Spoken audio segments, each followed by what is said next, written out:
बच्चियाँ, आज हम पढ़ेंगे लेसन 5 में लीफ स्ट्रक्चर। सबसे पहले हम लीफ के बारे में पढ़ेंगे, मतलब पत्ती कैसी होती है, इसकी संरचना कैसी होती है। तो आज हम पढ़ने वाले हैं पत्ती की आकृति। आप देख सकते हैं प्रॉपर बोर्ड पे पत्ती का चित्र बना हुआ है। पत्ती जो होती है वो कहाँ से निकलती है, सबसे पहले जानेंगे। पत्ती कहाँ से, पेड़ पौधे की जो शाखाएं होती है उसके पार्श्व उपांग, मतलब पार्श्व मतलब ये होता है जैसे ये तना है, साइड से ये शाखाएं निकलती है और शाखाओं के पार्श्व से यानी साइड से क्या निकलती है, पत्तियां। यानी ये कह सकते हैं कि तने में पर्व संधियां होती हैं, वहां से शाखाएं निकलती हैं, शाखाओं की पर्व संधियों से क्या निकलती है, पत्तियां निकलती हैं। पत्ती होती है वो किस रंग की होती है, हरे रंग की होती है, क्योंकि इसमें एक प्रकार का वर्णक पाया जाता है जिसे कहते हैं क्लोरोफिल। तो क्लोरोफिल भी 2-3 प्रकार के होते हैं, क्लोरोफिल ए बी सी, ठीक है। तो क्लोरोफिल के कारण ही पत्ती का रंग कैसा होता है, हरा होता है, और इसी वजह से क्या पत्ती प्रकाश संश्लेषण कर लेती है और भोज्य पदार्थ का निर्माण करती है, और भोज्य पदार्थ का निर्माण करके ये पत्ती पौधे के सभी अंगों तक भोजन का संवहन करती है। इसके अलावा पत्ती का क्या कार्य है, पत्ती की संरचना देखेंगे। सबसे पहले तो पत्ती में क्या होती है, सबसे पहले जो ये है इसका लीफ बेस, ठीक है, मतलब कि पर्णाधार। पर्ण मतलब होता है पत्ती और आधार मतलब होता है उसका निचला हिस्सा यानी कि बेस। तो जो पत्ती होती है इसका निचला सिरा, पत्ती के मुख्य 4 भाग होते हैं, कौन कौन से। सबसे पहले देखेंगे पर्णाधार, ठीक है, दूसरा होता है अनुपत्र, तीसरा होता है पर्णग्रंथ और चौथा होता है पर्णफलक। ये मुख्य 4 भाग होते हैं पत्ती के। तो यहाँ लिख लेते हैं पत्ती के भाग कौन कौन से होते हैं, कितने होते हैं, 4 होते हैं। कौन कौन से होते हैं, सबसे पहला भाग आ जाता है पर्णाधार। एक एक करके हम सभी को डिटेल में देखेंगे। सेकंड पॉइंट आ जाता है अनुपत्र, ये दिख रहा है जो रेड कलर का, ये क्या है, अनुपत्र। थर्ड आ जाता है पर्णग्रंथ। अभी आपको ये नाम सारे टफ लग रहे होंगे, लेकिन जब इनको डिटेल में आप पढ़ेंगे तो आपको सभी क्लियर हो जाएंगे पॉइंट्स। फलक या जिसे लैमिना भी कहते हैं। पत्ती का रंग कैसा होता है, हरा, इस वजह से ये प्रकाश संश्लेषण करते हैं। इसके अलावा पत्ती का एक और मुख्य कार्य है जो कि है प्रकाश वाष्पोत्सर्जन। वाष्पोत्सर्जन में पत्तियां क्या करती हैं, जो जल पौधे होते हैं, जल में जो पौधे में जो जल की अतिरिक्त मात्रा है उसका सूर्य के द्वारा क्या कर लिया जाता है, वाष्पोत्सर्जन कर लिया जाता है ना। तो जल की मात्रा का नियंत्रण भी कौन करता है, पत्तियां करती हैं। प्रकाश संश्लेषण करती है, वाष्पोत्सर्जन करती है और जल का नियंत्रण करती है। ये 3 मुख्य कार्य पत्तियों के हो गए। अब हम देखते हैं पत्ती की संरचना। तो सबसे पहले पत्ती के कितने भाग होते हैं, 4 भाग होते हैं। कौन कौन से, पर्णाधार, अनुपत्र, पर्णग्रंथ और फलक। तो पहला पॉइंट देखेंगे हम पर्णाधार। पर्णाधार यानी कि लीफ बेस, जिसे हाइपोपोडियम भी कहते हैं। पर्ण का आधार यानी कि पत्ती का जो आधार होता है, जहां से पत्ती लगी होती है, जहां इसकी शाखा का अंतिम भाग क्या कहलाता है, पर्णाधार कहलाता है, ठीक है। ये हो गया हमारा लीफ बेस। सेकंड आता है अनुपत्र यानी कि स्टिप्यूल्स। ये कांटेनुमा संरचना होती है जो कि शाखा से निकली होती है, शाखा के किनारे से ये अनुपत्र निकला होता है। तो अनुपत्र क्या होती है, जो पत्ती का डंठल होता है, ठीक है, और तना, इन दोनों के बीच का भाग क्या कहलाता है, अनुपत्र कहलाता है। अब पौधे 2 प्रकार के होते हैं, जिनमें अनुपत्र पाया जाता है, जिनमें अनुपत्र नहीं पाया जाता है। जिनमें अनुपत्र पाया जाता है वो कहलाते हैं अनुपत्रीय, और जिनमें नहीं पाया जाता है वो कहलाते हैं अनुपत्रीय, ठीक है। तो कुछ पौधे ऐसे होते हैं जिनमें स्टिप्यूल्स यानी अनुपत्र पाया जाता है, जिन्हें कहते हैं अनुपत्रीय पौधे। जिनमें नहीं पाया जाता है उन्हें क्या कहते हैं, अनुपत्रीय पौधे। अनुपत्र हमेशा द्विबीजपत्री पौधों में पाया जाता है। किसमें पाया जाता है, द्विबीजपत्री पौधों में, द्विबीजपत्री में, सॉरी, द्विबीजपत्री मतलब कि ऐसे पौधे कहलाते हैं जिनके बीज में क्या होते हैं, 2 कोटिलेडन्स, मतलब कि 2 बीज होते हैं। अगर हमको बीज से तोड़ेंगे तो क्या होते हैं, दो दो भागों में बांट जाते हैं, जैसे कि चना हो गया, मटर हो गया, ठीक है। ये कैसे होते हैं? द्विबीजपत्री होते हैं। इनको अगर तोड़ेंगे बीज से तो दो बराबर भागों में ये बढ़ जाते हैं। इनमें अनुपत्र पाया जाता है। ये एक क्या होता है? अंकुरित नुकीला भाग होता है, यहाँ देख सकते हैं आप, ठीक है। थर्ड आता है पर्णवृत्त। ये दिख रहा है, ये जो भाग है ना, ये कहलाता है पर्णवृत्त। ओके, पर्णवृत्त को पत्ती का डंठल भी कहते हैं, ठीक है, जिससे पत्ती लगी होती है। जिस शाखा से पत्ती लगी होती है, मतलब पत्ती और शाखा के बीच का भाग क्या कहलाता है? पर्णवृत्त, जिसे हम अपनी भाषा में डंठल भी कहते हैं, ठीक है। अब पेटियोल जो होता है वो कुछ यहाँ पे जो किनारे हैं, यहाँ पे फूला हुआ होता है, मांसल होता है, मांसल हो जाता है, ठीक है। कुछ पत्तियों में ये मांसल होता है, कुछ में मांसल नहीं होता है। जो द्विबीजपत्री होते हैं उसमें ये मांसल हो जाता है, ठीक है। किसमें होता है? द्विबीजपत्री, ठीक। अब कुछ पौधे ऐसे होते हैं जिसमें पर्णवृत्त पाया जाता है, कुछ ऐसे होते हैं जिनमें पर्णवृत्त नहीं पाया जाता है। जिनमें पर्णवृत्त पाया जाता है वो पौधे कहलाते हैं सावृंती, और जिनमें नहीं पाया जाता वो क्या कहलाते हैं? आवृंती पौधे। वो डायरेक्ट लगे होते हैं शाखा से, उनमें पर्णवृत्त नहीं पाया जाता है। अब हमारा लास्ट पॉइंट आता है फलक, यानी कि लेमिना। ये दिख रही है जो पूरी संरचना, ये क्या है? पर्णफलक। पर्णफलक एक ऐसी संरचना है पत्ती का, वो ऐसा मुख्य भाग है जो कैसा दिख रहा है? चपटा होता है, हरा होता है, ठीक है, और चौड़ा होता है। ये क्या कहलाता है? पत्रफलक, यानी कि पत्ती का फलक, जिसे हम लेमिना भी कहते हैं। अब देख सकते हैं लेमिना का जो ऊपरी भाग है वो कहलाता है एपेक्स, इसका सिरा।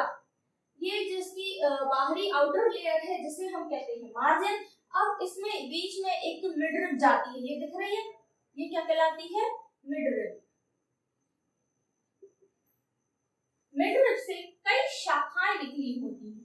जो ब्लैक कलर की लाइंस दिख रही हैं वो क्या कहलाती है? पत्ती की शाखाएं दिखती हैं, ये क्या है? इसकी ब्रांचेस है। और शाखाओं को भी उपशाखाओं में बांटा गया है। ये जो पत्ती है ये क्या बना लेती है? जालिका संरचना बना लेती है। ये हमारी हो गई पत्ती की संरचना। और आप देख सकते हैं ये पत्ती है, इसमें और पत्ती की जो पत्र फलक होता है उसमें दो लेयर्स होती हैं। पत्ती हमेशा एकाभिसारी यानी अग्राभिसारी क्रम में लगी होती है। ऐसे ऊपर की ओर पत्तियां जाती हैं, पत्तियां हमेशा नीचे की ओर नहीं जाती हैं, ऊपर की ओर मुड़ी हुई होती है, जिसे हम कहते हैं अग्राभिसारी क्रम। पत्ती का ये जो ऊपर का भाग है ऐसी लगी होती है, ये जो ऊपर का भाग है ये कहलाती है वेंट्रल सरफेस, और जो नीचे की परत होती है उसे कहते हैं हम डॉर्सल सरफेस। आप देख सकते हैं जो पत्ती की संरचना है इसमें बीच से एक मिडरिप जा रही है, ठीक है, और इससे कई शाखाएं निकली हुई हैं, और इन शाखाओं से भी कई और शाखाएं निकली हुई जो एक जालिका संरचना बना रही है, ठीक है। तो ये कैसी हो गई पत्ती? जालिका संरचना वाली पत्ती।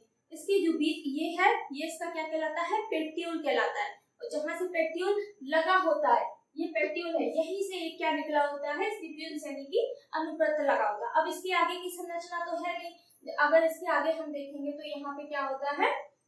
ये इसका शाखा हो जाती है, यानी कि लीफ बेस हो जाती है। ये हमारी हो गई पत्ती की संरचना। आप तो किसी भी पत्ती को उठा के देख सकते हैं, इसमें एक बीच में मिडरिप दिखाई देगी और इससे कई शाखाएं निकली होती हैं। अगर इसमें ये शाखाएं हैं, इनसे भी कई शाखाएं निकली होती हैं पत्ती की, जैसे ये है मुख्य शाखा, यहाँ से एक और शाखा निकली है, यहाँ से, और इससे बटी हुई होती है, तो वो क्या बना लेती है? जालिका संरचना। लेकिन अगर पत्ती सिंपल है, इसमें एक मिडरिप है और बीच से कई इस प्रकार की शाखाएं निकली होती है, तो ये कहलाती है एकांतर पत्ती, ठीक है। लेकिन ये कैसी बना रही है संरचना? जालिकावत। आम में, पीपल में इस प्रकार की पत्तियां आपको देखने मिल जाएंगी। तो पत्ती की संरचना में कौन कौन से भाग होते हैं? पर्णाधार, अनुपत्र, पर्णवृत्त और फलक, ये चार भाग होते हैं। पत्ती का कार्य क्या क्या है? प्रकाश संश्लेषण करना, वाष्पोत्सर्जन करना, इसके अलावा जल का नियंत्रण करना। ये हमारी हो गई पत्ती की संरचना। पत्ती की संरचना के बाद हम देखेंगे फलक का शिराविन्यास। फलक का शिराविन्यास दो प्रकार का होता है। नंबर एक, जालिका शिराविन्यास, दूसरा हस्ताक्षर शिराविन्यास। जो जालिका शिराविन्यास है इसमें शिराएं होती हैं वो जाल के समान संरचना बनाती है। इसमें एक मुख्य मिडरिप जाती है, ये क्या कहलाती है? मिडरिप।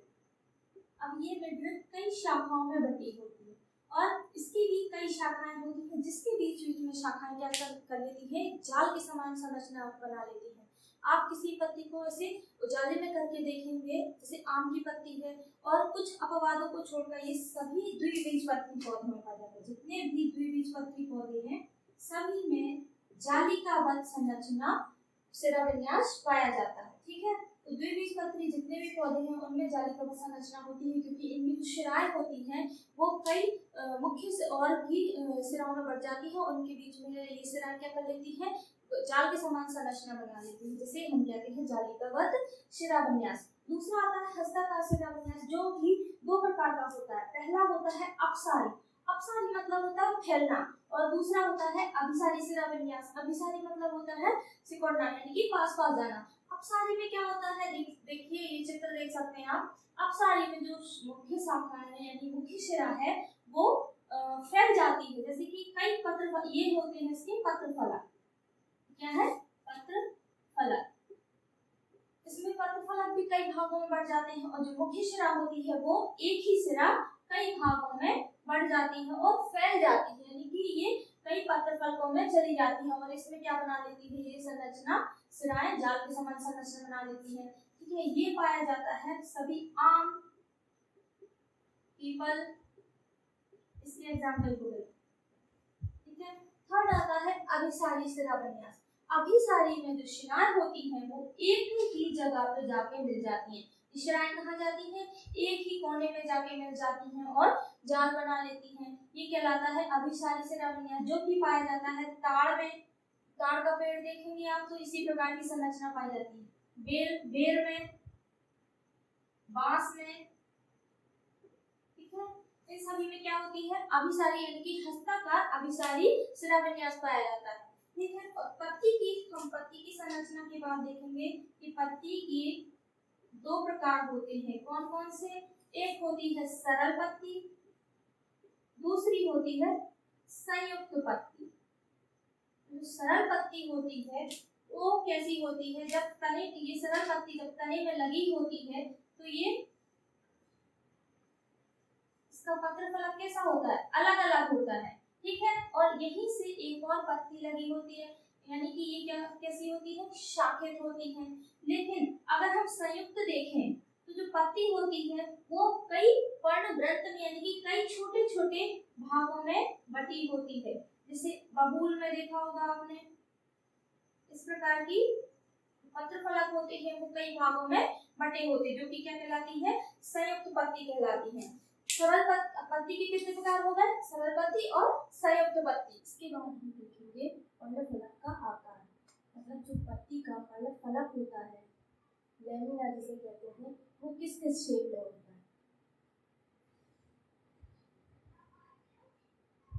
ये कुछ पत्तियों के आकार दिए गए हैं, जिस आकार के नाम पर ही उसके नाम दिए गए हैं। सबसे पहला आता है सूच्याकार। सूच्या मतलब होता है सुई, यानी कि इस प्रकार की पत्ती जो सुई के समान होती है, लंबी होती है और पतली होती है, वो क्या कहलाती है? सूच्याकार। ये जो है ये सब फलक का आकार है और आकार के आधार पर ही इनके नाम दिए गए हैं। तो सबसे पहला कौन सा है? सूच्याकार, यानी कि इसका आकार कैसा होता है? सुई के समान होता है। ठीक है, और ये लंबी और पतली होती है। इसका एग्जाम्पल है पाइनस, मिडिल। ठीक है, सेकंड आती है रेखाकार पर्णफलक। जो रेखाकार पर्णफलक है वो कैसी होती है? बीच में चौड़ी दिखाई देती है और किनारों पर पतली होती है। ये भी लंबी और पतली होती है। इस प्रकार की पत्तियां पाई जाती हैं घास में। ओके, नेक्स्ट आता है भालाकार पर्णफलक। तो जो भालाकार पर्णफलक है वो कैसे होती है? बीच में समांतर मध्य शिराएं पाई जाती है और मिडरिप होती है इसमें प्रॉपर। ये जो पत्ती होती है किनारों पर कैसे दिख रही है? पतली, और बीच में होती है ये चौड़ी। ठीक है, इस प्रकार की पत्तियां आम में पाई जाती है। इसका एग्जाम्पल क्या होगा? ये इसके जो है यहाँ पे हम एग्जाम्पल लिखते जा रहे हैं, तो आप इसका स्क्रीनशॉट भी ले सकते हैं डायरेक्ट। नेक्स्ट जो पर्णफलक आता है वो है दीर्घियक पर्णफलक। दीर्घियक पर्णफलक आप देख सकते हैं इस प्रकार की पत्ती चौड़ी होती है, इसमें बीच में मध्यसिरा जाती है, इससे कई शिराएं निकली होती हैं। इस प्रकार की पत्ती चौड़ी होती है लेकिन किनारों पे थोड़ी पतली होती है। पर्णफलक कैसा होता है? इसका चपटा होता है। आप सभी ने इस प्रकार की पत्तियां देखी होंगी। इसमें केला में केले की पत्ती होती है वो इस प्रकार की होती है, लंबी होती है और चपटी होती है। नेक्स्ट पर्णफलक आता है अंडाकार। अंडाकार पर्णफलक नाम से ही शो हो रहा है कि जो पत्ती होती है वो कैसी होती है? एग शेप में होती है, यानी कि अंडे के आकार की होती है। ये जो किनारे पे है हल्की सी पतली होती है, नीचे देखेंगे तो आप चौड़ी, बीच में और चौड़ी होती जाएगी और ऊपर टिप पर कैसी दिख रही है? पतली पत्ती दिखाई देती है। तो ये कैसी होती है? अंडाकार पत्ती। ठीक है, इसका एग्जाम्पल है पीपल। ओके, अगला पर्णफलक आता है हृदयाकार पर्णफलक। हृदयाकार पर्णफलक का आकार कैसा होता है? हृदय के आकार का होता है, जो कि हम सभी ने देखी होगी। पान की पत्ती कैसी होती है? हृदयाकार। तो इसका एग्जाम्पल क्या होगा? पान। अगला पर्णफलक आता है वृत्ताकार। तो वृत्ताकार पर्णफलक होता है वो कैसा होता है? नीचे चपटा होता है, ये हल्का सा गोलाकार होता है। इसमें जो इसका पर्णवृंत होता है, ये नीचे का डंठल, ये कैसा होता है? धसा हुआ होता है। कैसा होता है? धसा हुआ। और इसका आकार कैसा होता है? वृत्त के आकार का, किडनी के आकार का। यहाँ से देखेंगे तो ऐसा लगता है जैसे दो किडनी होती है। इसका एग्जाम्पल है ठीक है। नेक्स्ट होता है चंद्राकार। तो चंद्राकार पर्णफलक कैसा होता है? इसका आकार होता है चंद्रमा के समान अर्धचंद्र। ये देखेंगे लेकिन पूरा चंद्रमा नहीं दिखाई दे रहा है, कैसा चांद दिखाई दे रहा है? आधा चांद। इसका आकार कैसा होता है? अर्धचंद्र के आकार का होता है। ठीक है, इसलिए इसका नाम क्या पड़ गया है? चंद्राकार पर्णफलक। इसका एग्जाम्पल है फर्न। लास्ट है गोलाकार। तो गोलाकार पत्ती पर्णफलक जो पत्तियां होती है वो कैसी होती है? गोल आकार की होती है और थोड़ी सी चपटी होती है। इस प्रकार की पत्तियों में एक मोटी परत जमी होती है जिससे इसके ऊपर पानी ठहर नहीं पाता, जो कि पाए जाते हैं जलीय पौधे की पत्तियों में। इसका एग्जाम्पल है कमल। ओके स्टूडेंट्स, ठीक है, तो आज का हमारा लेक्चर यही हम समाप्त करते हैं। अगला वीडियो में जल्दी लेकर आऊंगी। उम्मीद है आप सभी को पसंद आया होगा और जो भी 11th वालों के स्टूडेंट्स हैं आप उनसे ये वीडियो जरूर शेयर कीजिए, सब्सक्राइब कीजिए ताकि आपके पास नए नए वीडियो आ सके। Thank you. Thanks for watching the video. कृपया वीडियो को लाइक, शेयर एंड सब्सक्राइब कीजिए। अगला लेक्चर जल्द ही लेके आएंगे। तब तक नोट्स बनाइए, रिवीजन कीजिए और अच्छे से पढ़ते रहिए। Thank you.